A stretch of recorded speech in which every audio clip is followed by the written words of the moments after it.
భక్తులందరికీ నమస్కారం అండి. దేవి అనుగ్రహం ఛానల్కి స్వాగతం. దుర్గమ్మ యొక్క ఆశీస్సులు అందరిపై ఉండాలి అని చెప్పి మనస్ఫూర్తిగా కోరుకుంటూ ఈరోజు దుర్గమ్మ అందించేటువంటి సందేశం ఏంటి అంటే, బిడ్డ, కోరిక తీరలేదని కోపంగా ఉన్నావట. నీకోసం ఈరోజు ఈ కనక దుర్గమ్మ 5 పెద్ద శుభవార్తలని తీసుకొచ్చాను. చుట్టూ ఎవ్వరూ లేనప్పుడు మాత్రమే విను. అది కూడా నీ కంట పడ్డ 30 నిమిషాల్లోపు విని తీరాలమ్మా. నిర్లక్ష్యం చేస్తే ఆ తర్వాత నువ్వు ఎంత పిలిచినా కూడా నీ దుర్గమ్మ పలకదు. జాగ్రత్త, నిర్లక్ష్యం చేయకు, అశ్రద్ధతో ఉండకు తల్లి. ఎందుకంటే సాక్షాత్తు ఆ కనక దుర్గమ్మే ఈరోజు దిగివచ్చి నీకు 5 శుభవార్తలను నీ కోసం తరలివచ్చి ఇస్తున్నది. కాబట్టి నీ కోరిక తీరలేదని నువ్వు బాధతోనో లేకపోతే కోపంతోనో ఉన్నావు అంటే, అందుకే నీ కోసం 1 కాదు 2 కాదు ఏకంగా 5 శుభవార్తలను తీసుకొచ్చి నీ దోసిట్లో పోయిపోతున్నాడమ్మా. అందుకే జాగ్రత్తగా వినితీరు. ఏం చెప్తున్నారో ఈరోజు కనక దుర్గమ్మ ఎలాంటి శుభవార్తలు నీకు అందించబోతుందో ఖచ్చితంగా నువ్వు తెలుసుకొని తీరు బిడ్డ. ఎందుకంటే సాక్షాత్తు ఆ ఇంద్రకీలాద్రి నుంచి కనకదుర్గమ్మ నీ దగ్గరికి రావటం అంటే మాటలా? ఎన్ని జన్మల పుణ్యఫలం ఉంటే ఆ అదృష్టం నీకు దక్కుతుంది. కాబట్టి ఈ అవకాశాన్ని అస్సలు వదులుకోకు. జాగ్రత్త. మరీ చెప్తున్నాను, నిన్ను హెచ్చరిస్తున్నాను బిడ్డ. ఇంతలా ఎందుకు చెప్తున్నానో, ఇంతకీ సాక్షాత్తు ఆ కనకదుర్గమ్మే వచ్చే 5 శుభవార్తలు, ఆ గుడ్ న్యూస్ని ఏమి ఇవ్వబోతుంది అనేది తెలుసుకోవాలి అంటే ఖచ్చితంగా ఈ దుర్గమ్మ చెప్పేటువంటి ఈ సందేశాన్ని నువ్వు విని తీరాలమ్మా. ఇలాంటి శుభవార్తలని నీ చెవిన పడుతుంది అంటే, ఎంతమంది ఈ దుర్గమ్మ భక్తులుండగా, ఇంతమంది ఈ కనకదుర్గమ్మ భక్తులుండగా నీ కంట పడింది అంటే, నీ చెవుని చేరింది అంటే, నీ వరకు వచ్చింది అంటే నీ కోసం మాత్రమే తీసుకొచ్చిన సందేశం ఇది. కాబట్టి ఎవ్వరి కంటా పడకుండా రహస్యంగా మాత్రమే వినిబిడ్డ. ఈరోజు దుర్గమ్మ సందేశం వినే ముందుగా ఫస్ట్ టైం మన ఛానల్ని చూస్తూ ఉన్నట్లయితే ప్లీజ్ సబ్స్క్రైబ్ చేసుకోండి ఫ్రెండ్స్. వీడియో నచ్చితే కనుక లైక్ చేసి సపోర్ట్ చేయండి. ఇక వీడియోలోకి వచ్చేస్తే, బిడ్డ, ఏదో ఒక కోరిక తీరలేదని బాధపడుతున్నావు కదా. నువ్వు కన్నీళ్లు పెట్టుకుంటున్నావు, కోపంతో ఉన్నావు. భగవంతుడు కూడా నన్ను వదిలేశాడు, నా చెయ్యి వదిలేశారు అని చెప్పి దూషిస్తున్నావు కదా. ఆ కోరిక తీరలేదని ఎంతో బాధపడుతూ ఉన్నావమ్మా. సాక్షాత్తు నీ బాధ చూడలేక కనకదుర్గమ్మే 5 పెద్ద శుభవార్తలను తీసుకురాబోతోంది, నీకు అందివ్వబోతోంది. సాక్షాత్తు కనకదుర్గమ్మ ఇంద్రకీలాద్రి నుంచి దిగివచ్చి మరీ నీకు అందించబోతుంది. అయినా సరే నీ కోరికలు ఎందుకు మిగిలిపోయాయి, ఎందుకు బాధపడుతున్నావు అంటే, నువ్వు సరిదిద్దుకోవాల్సినటువంటి తప్పులు కూడా కొన్ని ఉన్నాయి బిడ్డ. నువ్వు మార్చుకోవాల్సినటువంటి కొన్ని లక్షణాలు, గుణాలు కూడా కొన్ని ఉన్నాయి. ముందుగా అవేంటో చెప్పి ఆ తర్వాత నీకు కనకదుర్గమ్మ చెప్పేటువంటి ఆ గుడ్ న్యూస్లు ఏంటో చెప్తాను. జాగ్రత్తగా విను. అయితే ఎవరూ లేనప్పుడు మాత్రమే, చుట్టూ ఎవ్వరూ లేకుండా ఒంటరిగా ఉన్నప్పుడు మాత్రమే నువ్వు ఈ సందేశాన్ని వినాల్సి ఉంటుంది, చూడాల్సి ఉంటుంది. ఎందుకు నీ దుర్గమ్మ ఇలా చెప్తున్నాను, ఎలా హెచ్చరిస్తున్నాను అన్నది నీకు ఆ తర్వాతే తెలుస్తుంది. కాబట్టి జాగ్రత్త. మరో 5 రోజుల్లో నీకు ఒక 5 పెద్ద శుభవార్తలు నీ చెవిన పడబోతున్నాయి, నీకంట పడబోతున్నాయి. కాబట్టి జాగ్రత్తగా వాటిని అందుకో. ఏమాత్రం కూడా నిర్లక్ష్యం చేయకు. ముందుగా నువ్వు తెలుసుకోవాల్సినటువంటి తప్పులు ఏంటి, సరిదిద్దుకోవాల్సిన పొరపాట్లు ఏంటి చెప్తాను. వాటిని సరిదిద్దుకున్న తర్వాత నీ జీవితం అద్భుతంగా ఉంటుంది. ఇక నువ్వు ఎలా ఉంటావు, నీ మనస్తత్వం ఎలా ఉంటుంది అంటే, నువ్వు నలుగురితో కూడా ఎలా నడుచుకుంటావు అంటే గనక, నీకు కొన్ని తెలియని విషయాలు కూడా ఉన్నాయి బిడ్డ. ఆ రోజు అన్నీ కూడా నీకు చెప్పబోతున్నాను. నువ్వు చేస్తున్న తప్పులేంటో, పొరపాట్లేంటో, ఎక్కడ దిద్దుకోవాలో, ఎలా నడుచుకోవాలో ప్రతి ఒక్కటి కూడా నీకు అర్థమైపోతుంది. ఒక్కొక్కసారి ఎలా ఉంటావు అంటే, నీ మనసులో అన్ని విషయాలను అసలు బయట పెట్టవు. ఇతరుల విషయాలైనా సరే గోప్యంగా ఉంచుతావు. అంటే ఒక గూఢాచారి సమాచారానికి చక్కగా పనికొస్తావు బిడ్డ నువ్వు ఎందుకంటే ఏదైనా గుట్టు రాబట్టాలి అంటే దిట్టంగా రాబడతావు. అంత తెలివి. ఇక అబద్ధాలు చెప్పాలంటే గనక నీ దగ్గర చాలా కష్టం తల్లి. ఇతరులు చెప్పే విషయంలో కూడా నిజ నిజాలను తేలిగ్గా గ్రహించేస్తావు. అంటే ఎవరైనా అబద్ధం చెప్తే గనక ఇట్టే పసిగట్టేస్తావన్నమాట, అబద్ధం చెప్తున్నారు అని. అంతటి తెలివితేటలు నీకుంటాయి. కానీ సిద్ధాంతాలు రోజు రోజుకు కూడా మార్చుకునే మనస్తత్వం అయితే నీది కాదు తల్లి. దృఢ సంకల్పం. నీ జీవితంలో మంచి స్థితికి రావటానికి చాలా కష్టపడతావు. నీకు మంచితనము, పట్టుదల అధికంగా ఉంటుంది. కానీ చివరికి అంటే చాలా కోపం కూడా ఎక్కువే అని చెప్పుకోవచ్చు. దీనివల్ల అనేక మంది శత్రువులు తయారవుతున్నారు బిడ్డ. ఎందుకంటే ఎక్కువగా కోపం ఉంటుంది గనక. అలాంటి కోపం ఉన్నవారు అంటే ఎదుట వారికి కొంచెం శత్రువులుగా పెరుగుతారు, శత్రుత్వం పెరుగుతుంది. నీకు కోపం ఒక్కసారి వచ్చేసింది అంటే తారాస్థాయికి వెళ్ళిపోతుంది, తారాస్థాయిలో ఉంటుంది. కాబట్టి నీతో జాగ్రత్తగా ఉండాలి. నీతో ఉన్నవాళ్ళు కోపం వచ్చే పనులు ఏవి కూడా చేయకూడదు. అలా చేయటానికి వాళ్ళు ప్రయత్నిస్తే గనక ఎక్కువగా నీకు కోపం వస్తుంది. అంటే కోపానికి ఖచ్చితంగా నీ కోపానికి ఎవరో ఒకరు నీ చేతిలో బలై తీరాల్సిందే. బలి అంటే కొట్టటమో ఇంకేదో చేయటమో కాదు తల్లి. నీ నిర్లక్ష్యానికి గురి కావాల్సి ఉంటుంది, నీ మాటలకు గురి కావాల్సి ఉంటుంది, నీ అసహనానికి గురి కావాల్సి వస్తుంది. ఏంది అంటే అది సూటిగా మాట్లాడతావు. ఆ మాటలు విని మనసు గాయపరుచుకోవటం కంటే వీరికి కోపం తెప్పించకుండా ఉంటేనే మంచిది అన్న ఆలోచన కూడా నీ కుటుంబ సభ్యులకు వస్తుంది. నీతో ఉన్నవాళ్ళు అప్పుడప్పుడుకి వాళ్ళకి కలుగుతుంది. అందుకే నీ కోపం తెప్పించకుండా ఉండడానికి ప్రయత్నిస్తూ ఉంటారు, కోపం వచ్చే పనులు చేయకుండా ఉండడానికి ప్రయత్నిస్తూ ఉంటారు. అయితే ఎంత కోపం వచ్చినప్పటికీ కూడా అది కాసేపేనమ్మా. ఎలా తేటకు మంటలా కూడా అలా బగ్గున రాజేసుకొని చప్పున చల్లారిపోతుంది. ఆ క్షణం ఉంటుంది చూస్తావా, ఆ కాసేపు అల్లకల్లోలం సృష్టించేస్తావు. అందుకే నీకు బోలాశంకరుడు అని కూడా పిలుచుకోవచ్చు. ఎందుకంటే బోలాశంకరుడికి కోపం ఎలా వస్తుందో అలాగే అంతకంటే ఎక్కువగా ఏదైనా నువ్వు భక్తితో కోరావంటే గనక చక్కగా అడిగినవన్నీ క్షణాల్లో అమర్చేస్తాడు మహాశివుడు. అంటే బోలాశంకరుడు కోపం వస్తే కోపంతో పొంగిపోతాడు, ప్రేమ వస్తే ప్రేమతో పొంగిపోతాడు. నువ్వు కూడా అలానే అని చెప్పొచ్చు. ఏదైనా తప్పు చేసి బోలాశంకరుడిని నన్ను తప్పైపోయింది, నన్ను కరుణించు అని శరణు కోరమంటే వెంటనే అనుగ్రహించేసి కోరికలు తీర్చేస్తాడు.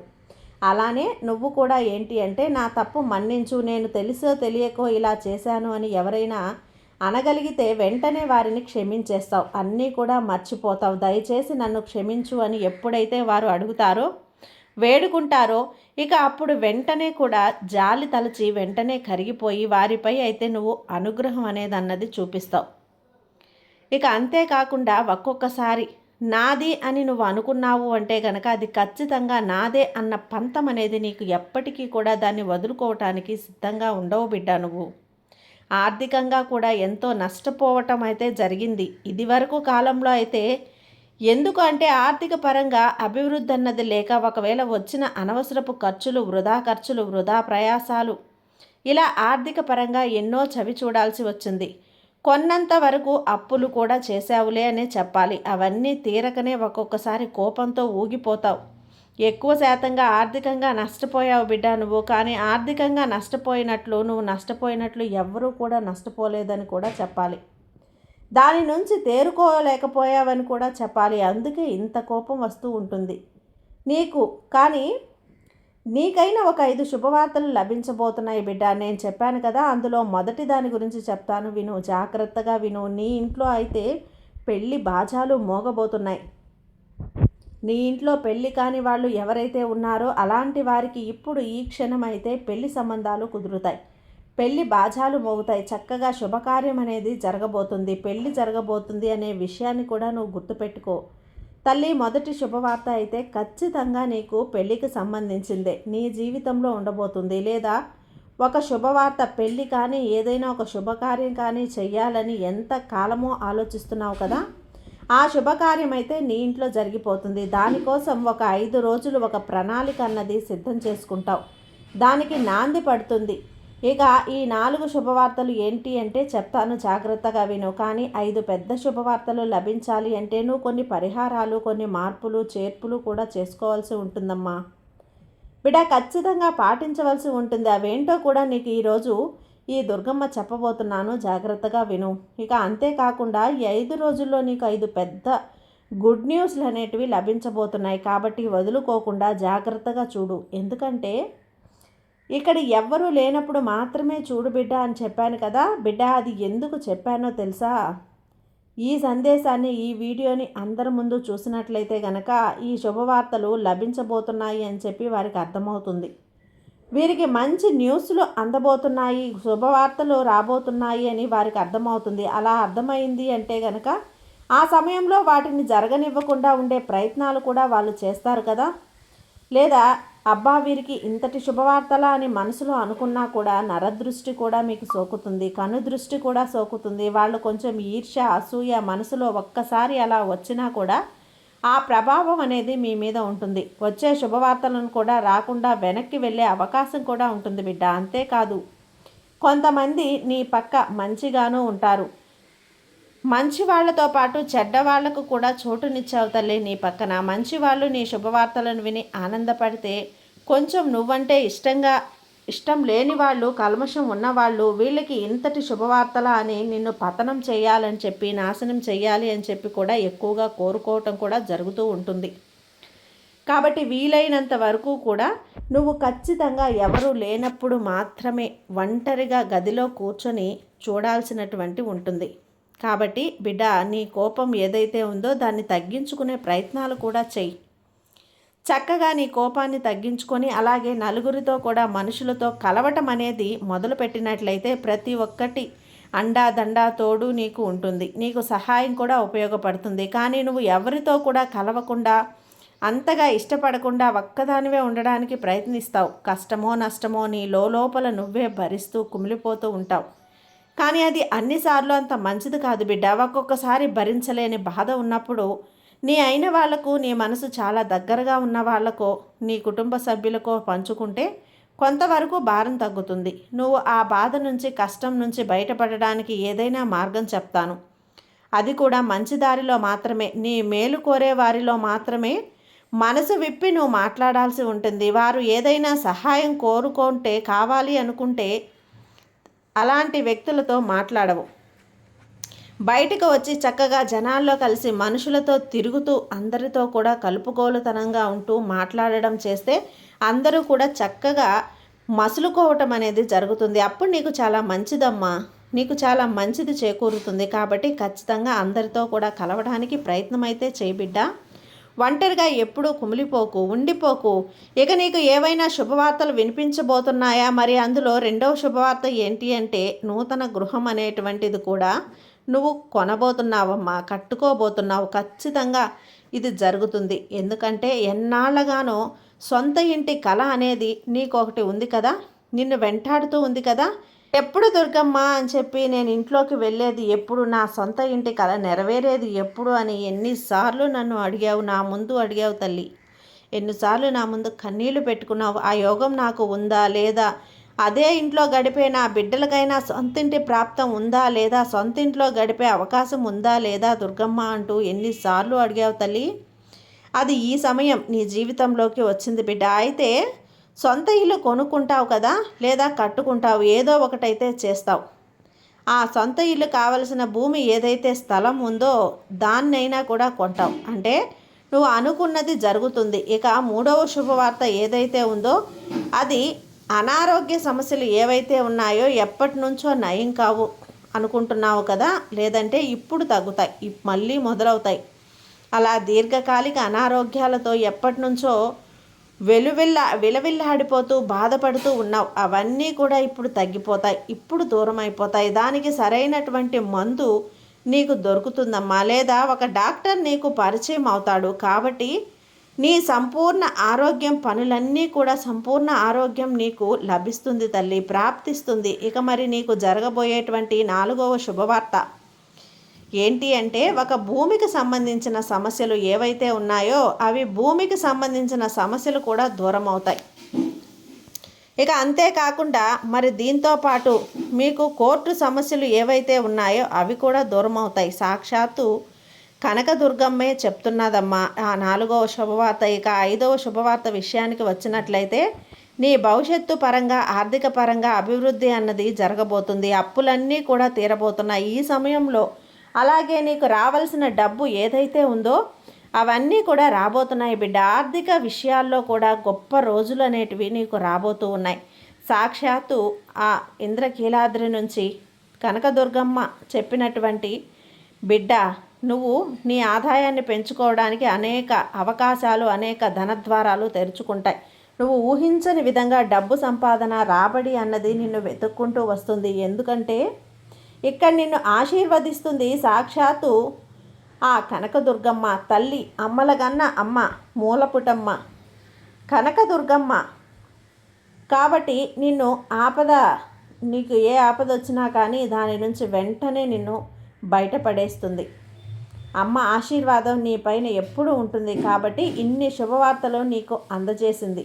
సొంత ఇంట్లో అడుగు పెట్టబోతున్నావు. ఇక ఎవరైతే పెళ్ళిళ్ళు జరగలేదో వాళ్ళకి పెళ్ళిళ్ళు జరగబోతుంది.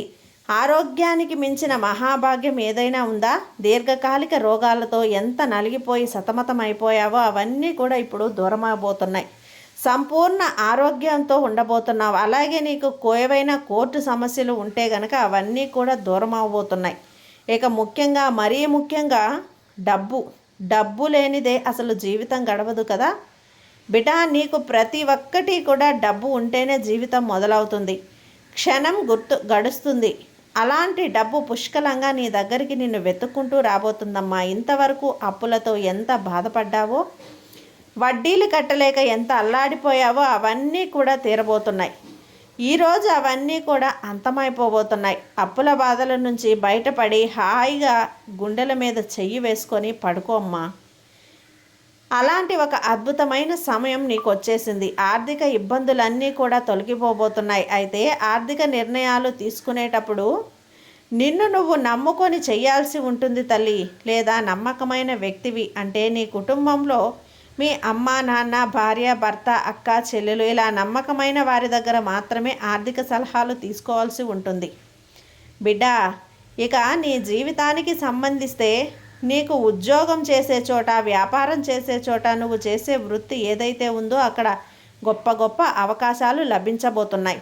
నిన్ను వెతుక్కుంటూ రాబోతున్నాయి. ఇక ముందు నిన్ను చూసిన వాళ్ళు నేనే ఇంతకాలం చూసింది ఈ వ్యక్తినేనా, ఈరోజు ఇంతలా మారిపోయింది, ఇంతలా మారిపోయాడు, ఇంతలా ఎదిగిపోయారు, నిన్ను మొన్నటిదాకా రూపాయికి కూడా బాధపడ్డావే, ఈ వ్యక్తి ఈరోజు ఈ స్థితిలో ఉన్నాడు, ఇంత ఉన్నత స్థాయికి అని నోటి మీద వేలేసుకుంటారు. అలాంటి ఒక అద్భుతమైన రోజులు నీకు రాబోతున్నాయి. అయితే ప్రతి ఒక్క పనిలో కూడా విజయం అన్నది సాధిస్తావు. ఏది పట్టుకున్నా కూడా ముట్టుకున్నా కూడా బంగారం కాబోతుంది బిడ్డ. చూసావు కదా, సాక్షాత్తు ఇంద్రకీలాద్రి నుంచి కనకదుర్గమ్మే వచ్చి నీకు అందివ్వబోతున్నటువంటి ఈ 5 శుభవార్తలను కూడా విన్నావు కదా. ఇవన్నీ కూడా నిర్లక్ష్యం చేయకుండా చక్కగా అందుకో. నీకు ఈ 5 రోజులలోపు ఇవన్నీ కూడా అందుతాయి. ఆలోపు ఒక్కసారి నువ్వు దుర్గమ్మ ఆలయానికి వెళ్ళి ఒక నిమ్మకాయ మాలను సమర్పించిరా బిడ్డ. దుర్గమ్మ పొంగిపోతుందమ్మా. ఆ తర్వాత దుర్గమ్మ ఆశీస్సులు నీకు, దుర్గమ్మ యొక్క అండాదండ నీకు ఉంటేనే ఉంటాయి. నీకెప్పుడు కూడా సంతోషంగా ఉండాలనే ఈ దుర్గమ్మ ఆశ తల్లి. ఈరోజు ఖచ్చితంగా ఈ దుర్గమ్మ ఈ సందేశంతో నువ్వు చాలా ఆనందంగా ఉంటావని, ఈ దుర్గమ్మ మనసు కూడా చాలా ఆనందంగా ఉంటుంది. కాబట్టి దుర్గమ్మ ఆశీస్సులు ఎప్పుడూ నీపై ఉంటాయి. సంతోషంగా ఉండు బిడ్డ. సర్వే జన సుఖినో భవంతు. జై దుర్గమ్మ.